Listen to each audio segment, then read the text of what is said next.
When the knocking started on his hut door, Max almost didn't answer it. Go away, he almost said, because lately it was only kids come to mock him. Except this was a little past the time for kids being up. It was almost midnight, and besides, the knocking was both loud and, at the same time, rat-a-tatty, as if the brain was saying to the fist, hurry it up, I want to see a little action. So Max opened the door at peek's worth. I don't know you. Aren't you Miracle Max that worked all those years for the king? The skinny guy said. I got fired, didn't you hear? That's a painful subject. You should have brought it up. Good night. Next time, learn a little manners. And he closed the hut door. Rat-a-tat, rat-a-tat. Get away, I'm telling you. Or I call the brute squad. I'm on the brute squad, this other voice said from outside the door. A big, deep voice you want to stay friendly with? We need a miracle. It's very important, the skinny guy said from outside. I'm retired, Max said. Anyway, you wouldn't want someone the king got rid of, would you? I might kill whoever you want me to miracle. He's already dead, the skinny guy said. He is, huh? Max said, a little interest in his voice now. He opened the door at Peaksworth again. I'm good at dead. Please, the skinny guy said. Bring him in. I'm making no promises, Miracle Max answered after some thought. This huge guy and this skinny guy brought in this big guy and put him on the hut floor. Max poked the corpse. Not so stiff as some, he said. The skinny guy said, we have money. Then go get some great genius specialist, why don't you? Why waste time messing around with me? A guy who the king fired. It almost killed him when it happened. For the first 2 years, he wished it had. His teeth fell out from gnashing. He pulled a few loyal tufts from his scalp in wild anger. You're the only miracle man left alive in Florin, the skinny guy said. Oh, so that's why you come to me? One of you said, what do we do with this corpse? And the other one said, let's take a flyer on that miracle man the king fired. And the first one probably said, what if we got to lose? He can't kill a corpse. And the other one probably said, you were a wonderful miracle man, the skinny guy said. It was all politics that got you fired. Don't insult me and say wonderful. I was great. I am great. There was never you hear me, sonny, a miracle man could match me. Half the miracle techniques I invented, and then they fired me. Suddenly his voice trailed off. He was very old and weak, and the effort at passionate speech had drained him. Sir, please sit down, the skinny guy said. Don't sir me, sonny, Miracle Max said. He was tough when he was young, and he was still tough. I got work to do. I was feeding my witch when you came in. I gotta finish that now. And he lifted the hut trapdoor and took the ladder down into the cellar, locking the trapdoor behind him. When that was done, he put his finger to his lips and ran to the old woman cooking hot chocolate over the coals. Max had married Valerie back 1,000,000 years ago, it seemed like, at Miracle School, where she worked as a potion ladler. She wasn't, of course, a witch, but when Max started practice, every miracle man had to have one. So, since Valerie didn't mind, he called her a witch in public, and she learned enough of the witch trade to pass herself off as one under pressure. Listen, listen, Max whispered, gesturing repeatedly toward the hut above. Upstairs, you'll never guess what I got. A giant and a spick. A giant on a stick? Valerie said, clutching her heart. Her hearing wasn't what it once was. Spick. A Spanish fella. Scars and everything, a very tough cookie. Let them steal what they want. What do we have worth fighting over? They don't want to steal, they want to buy. Me. They got a corpse up there and they want a miracle. You were always good at dead, Valerie said. She hadn't seen him trying so hard not to seem excited since the firing had all but done him in. She very carefully kept her own excitement under control. If only he would work again. Her Max was such a genius, they'd all come back, every patient. Max would be honored again, and they could move out of the hut. In the old days, the hut was where they tried experiments. Now it was home. You had nothing else pressing on for the evening. Why not take the case? I admit that, no question, but suppose I did. You know human nature. They'd probably try getting out without paying. How can I force a giant to pay if he doesn't want to? Who needs that kind of grief? I'll send them on their way, and you bring me up a nice cup of chocolate. Besides, I was halfway through an article on eagle's claws that was very well written. Give them money in advance. Go. Demand. If they say no, out with them. If they say yes, bring the money down to me. I'll feed it to the frog. They'll never find it even if they change their mind and try to rub it back. Max started back up the ladder. What should I ask for? I haven't done a miracle. It's what, 3 years now? Prices may have skyrocketed. 50, you think? If they got 50, I'll consider. If not, out they go. Right, Valerie agreed. And the minute Max had shut the trapdoor, she clambered silently up the ladder and pressed her ear to the ceiling. Sir, we're in a terrible rush, so, this one voice said. Don't you hurry me, Sonny. You hurry a miracle man, you get rotten miracles. That what you want? You'll do it then? I didn't say I'd do it, Sonny. Don't try pressuring a miracle man, not this one. You try pressuring me, out you go. How much money you got? Give me your money, Fezzik, the same voice said again. Here's all I've got, this great voice boomed. You count it, Inigo. There was a pause. 65 is what we've got, the one called Inigo said.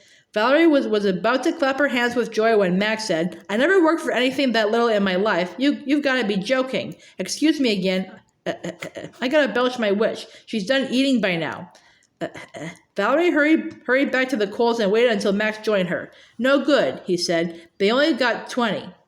Valerie stirred away at the stove. She knew the truth but dreaded having to say it, so she tried another tack. We're practically out of chocolate powder. 20 could sure be a help at the bartender's tomorrow. No chocolate powder? Max said, visibly upset. Chocolate was one of his favorites, right after cough drops. Maybe if it was a good cause you could lower yourself to work for 20, Valerie said. Find out why they need the miracle. They probably lie. Use the bell's cram if you're in doubt. Look, I would hate to have it on my conscience if we didn't do a miracle when nice people were involved. You're a pushy lady, Max said, but he went back upstairs. Okay, he said to the skinny guy. What's so special I should bring back out of all the hundreds of people pestering me every day for my miracles, this particular fella? And believe me, it better be worthwhile.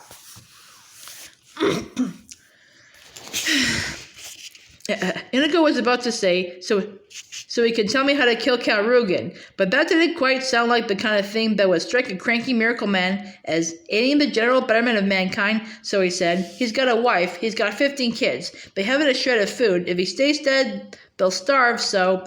Oh, Sonny, are you a liar? Max said, and he went to the corner and got out a huge bellows. I'll ask him, Max grunted, lifting the bellows toward Westley.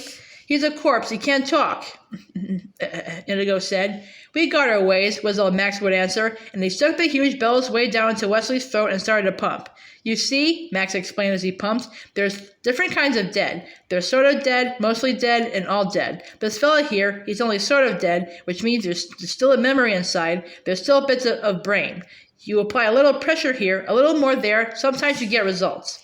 Wesley was beginning to swell slightly now from all the pumping. What are you doing? Fezzik said, starting to get upset. Never mind, I'm just filling his lungs. I guarantee you it ain't hurting him. He stopped pumping the bellows after a few moments more and then started shouting into Wesley's ear. What's so important? What's here worth coming back for? What you got waiting for you? Max carried the bellows back to the corner then and got out a pen and paper. It takes a while for that to work its way out, so you might as well answer me some questions. How well do you know this guy? Inigo didn't much want to answer that, since it might have sounded strange, admitting they'd only met once alive, and then to duel to the death. How do you mean exactly? He replied. Well, for example, Max said, was he ticklish or not? Ticklish? Inigo exploded angrily. Ticklish? Life and death are all around and you talk ticklish? Don't you yell at me, Max exploded right back, and don't you mock my methods. Tickling can be terrific in the proper instances. I had a corpse once, worse than this fella, mostly dead he was, and I tickled him and tickled him. I tickled his toes, and I tickled his armpits and his ribs, and I got a peacock feather, and went after his belly button. I worked all day and I worked all night, and the following dawn marked me, this corpse said, I just hate that, and said, hey, what? And he said, being tickled. I've come all the way back from the dead to ask you to stop. And I said, you mean this that I'm doing now with the peacock feather, it bothers you? And he said, you couldn't guess how much it bothers me. And of course I just kept on asking him questions about tickling, making him talk back to me, answer me, because I don't have to tell you, once you get a corpse really caught up in conversation, your battle's half over. True love. Fezzik grabbed onto Inigo in panic, and they both pivoted, staring at the man in black, who was silent again. "True love," he said. Inigo cried. "You heard him. True love is what he wants to come back for. That's certainly worthwhile." "Sonny, don't you tell me what's worthwhile. True love is the best thing in the world, except for cough drops. Everybody knows that." "Then you'll save him?" Fezzik said. "Yes, absolutely. I would save him, if he had said true love, but you misheard, whereas I, being an expert on the bellows cram, will tell you what any qualified tongue man will only be happy to verify, namely, that the F sound is the hardest for the corpse to master, and that it therefore comes out v, and what your friend said was to bluff, by which he meant, obviously, to bluff. Clearly, he is either involved in a shady business deal or a card game and wishes to win, and that is certainly not reason enough for a miracle. I'm sorry, I never change my mind once it's made up. Goodbye. Take your corpse with you." "Liar! Liar!" shrieked suddenly from the now open trapdoor. Miracle Max whirled. "Back, witch," he commanded. "I'm not a witch, I'm your wife." She was advancing on him now, an ancient tiny fury. "And after what you've just done, I don't think I want to be that anymore." Miracle Max tried to calm her, but she was having none of it. "He said true love, Max. Even I could hear it. True love, true love." "Don't go on," Max said, and now there was pleading coming from somewhere.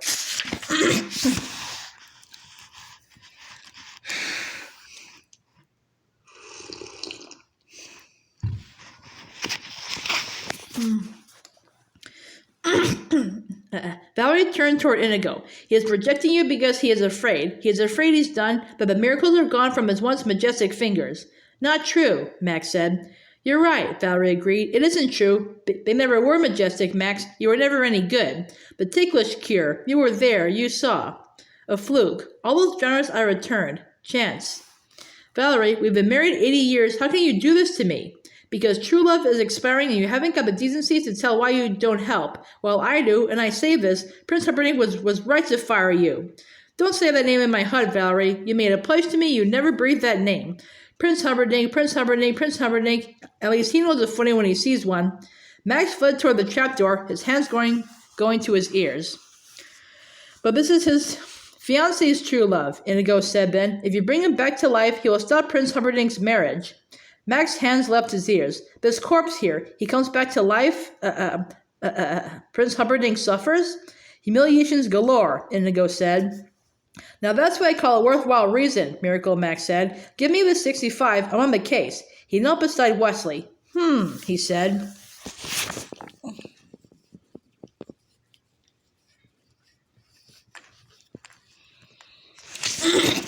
"What?" Valerie said. She knew that tone. "While you were doing all that talking, he slipped from sort of to mostly dead." Valerie tapped Westley in a couple of places. "Stiffening," she said. "You'll have to work around that." Max did a few taps himself. "Do you suppose the oracle's still up?" Valerie looked at the clock. "I don't think so. It's almost 1. Besides, I don't trust her all that much anymore." Max nodded. "I know, but it would have been nice to have a little advance hint on whether this is going to work or not." He rubbed his eyes. "I'm tired going in. I wish I'd known in advance about the job. I'd have napped this afternoon." He shrugged. "Can't be helped. Down is down. Give me my encyclopedia of spells and the hex appendix." "I thought you knew all about this kind of thing," Inigo said, starting to get upset himself now. "I'm out of practice. Retired. It's been 3 years. You can't mess around with these resurrection recipes. One little ingredient wrong, the whole thing blows up in your face." "Here's the hex book and your glasses," Valerie puffed, coming up the basement ladder. As Max began thumbing through, she turned to Inigo and Fezzik, who were hovering. "You can help," she said. "Anything," Fezzik said. "Tell us whatever's useful. How long do we have for the miracle? If we work it—" "When we work it," Max said from his hex book. His voice was growing stronger.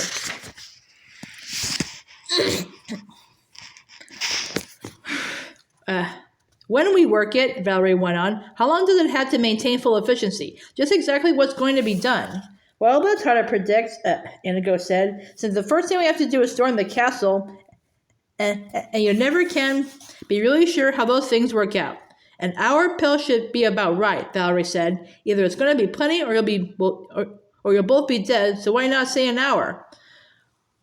"We'll all 3 be fighting," Inigo corrected. "And then once we storm the castle, we have to stop the wedding, steal the princess, and make our escape. allowing space somewhere in there for me to duel Count Rugen. Visibly, Valerie's energy drained. She sat wearily down. Max, she said, tapping his shoulder, no good. He looked up. Huh? Oh, they need a fighting corpse. Max shut the hex book. No good, he said. But I bought a miracle, Inigo insisted. I paid you 65. Look here, Valerie thumped Westley's chest. Nothing. You ever hear anything so hollow? The man's life's been sucked away. It'll take months before there's strength again. We haven't got months. It's after 1 now, and the wedding's at 6 tonight. What parts can we hope to have in working order in 17 hours? Well, Max said, considering, certainly the tongue, absolutely the brain, and with luck, maybe a little slow walk if you nudge him gently in the right direction. Inigo looked at Fezzik in despair. What can I tell you? Max said. You needed a phantasmagoria, and you never could have gotten one of those for 65, Valerie added consolingly.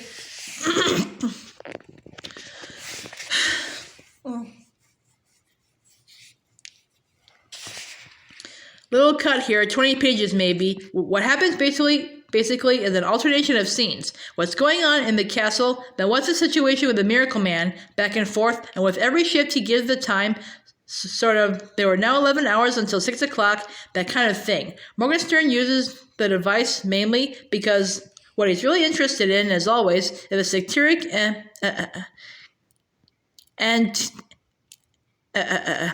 anti-royalty stuff and how stupid they were going through with all these old traditions, kissing the sacred ring of great-grandfather so-and-so, etc.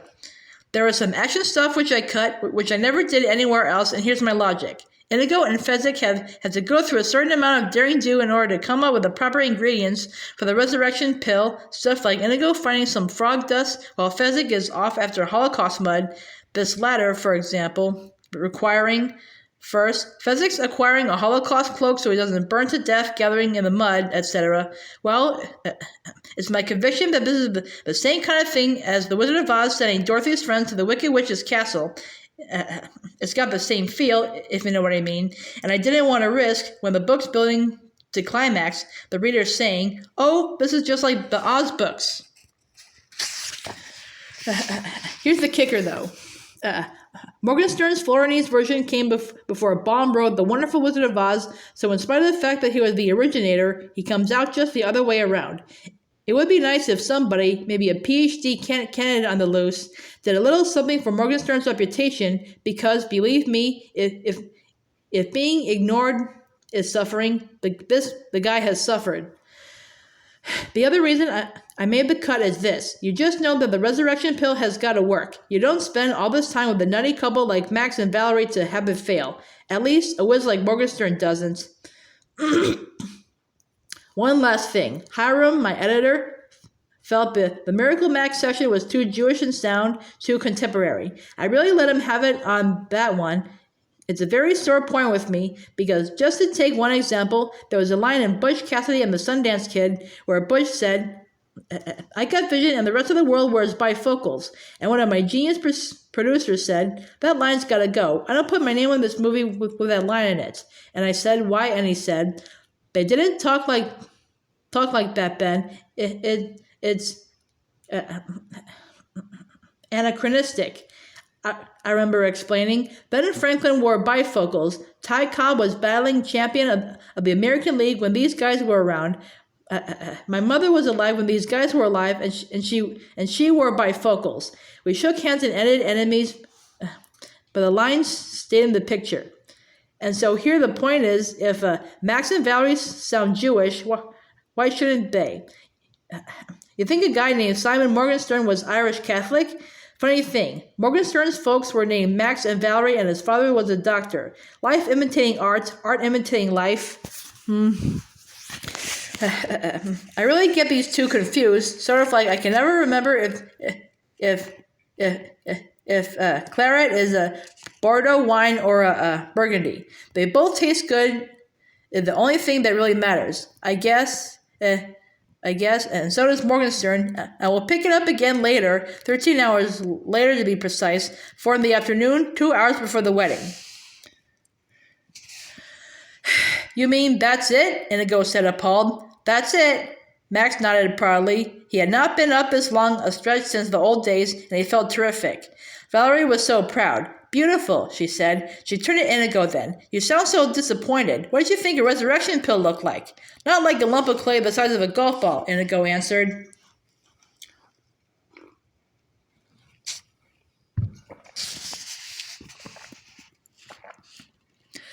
Me again. Last time this chapter. No, that is not anachronistic either. There were golf balls in Scotland 700 years ago, and not only that, remember Inigo had studied with Macpherson the Scot. As a matter of fact, everything Morgenstern wrote is historically accurate. Read any decent book on Florianese history. I usually give them a coating of chocolate at the last minute. It makes them look a lot better, Valerie said. It must be 4 o'clock, Max said then. Better get the chocolate ready so it'll have time to harden. Valerie took the lump with her and started down the ladder into the kitchen. You never did a better job. Smile.